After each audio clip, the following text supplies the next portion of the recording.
Hi guys, Dongos here, and this is the all-new Pegasus2 from Promise. Now this is the very first Thunderbolt 2 storage device on the market. If you're noticing, I'm holding it, the big box here with my one arm.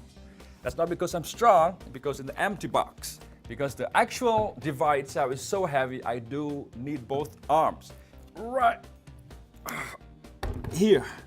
And now I'm going to skip the gym. Now this particular one here is the Pegasus2 R8 because it have 8 internal drive on the inside. There's also the R4 and R6 that have a 4 or 6 drive on the inside respectively. Now this one here is the upgrade to the previous Pegasus drive, such as the R6 that I also have right here. There you go.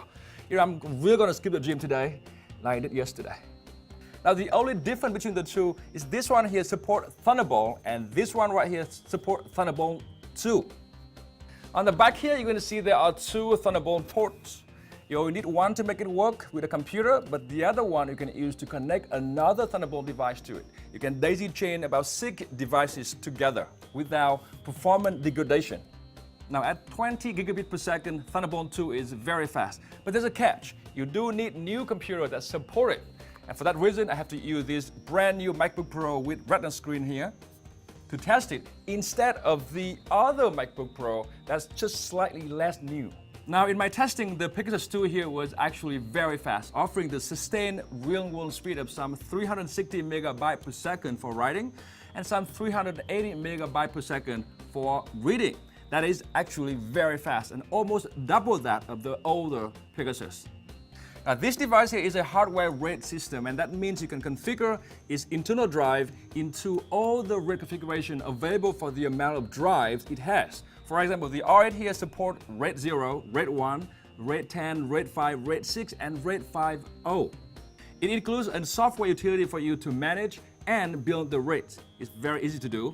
It's also very easy to replace the drive by yourself on the front right here. And despite the large size and also very large fans here on the back, it's actually very quiet. Now, the Pegasus2 is clearly a desktop storage device, and it didn't work very well with the laptop, in the sense that when the laptop goes to sleep mode, it would disconnect by itself, and when the machine wakes up, it would not reconnect by itself. The only way for you to reconnect it, you have to unplug from power and plug it back in. In an always-on environment, that is not a big deal, but for that, you need a Mac Pro, which is a lot more expensive than the MacBook Pro. Now, for most consumers, I would say that this storage device is overkill, but if you want speed or edit 4K video in real time, this is it. You'll be very happy with it. In a sense, it's a proof that money cannot really buy happiness unless it's a few $1,000s. And that's because a few $1,000s is exactly what you need to get it. Now this top tier R8 here costs some $4,600 for 32 terabyte or $3,600 for 24 terabyte. You can also offer the R6 or the R4 for as low as $1,500 for 8 terabyte. Now for more on this, check out my full review at set.com, and since this is my last video of 2013, Merry Christmas and Happy New Year everybody.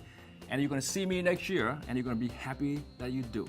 And that's because I'm Dong Ngo, and this has been the first look at the Pegasus2 from Promise.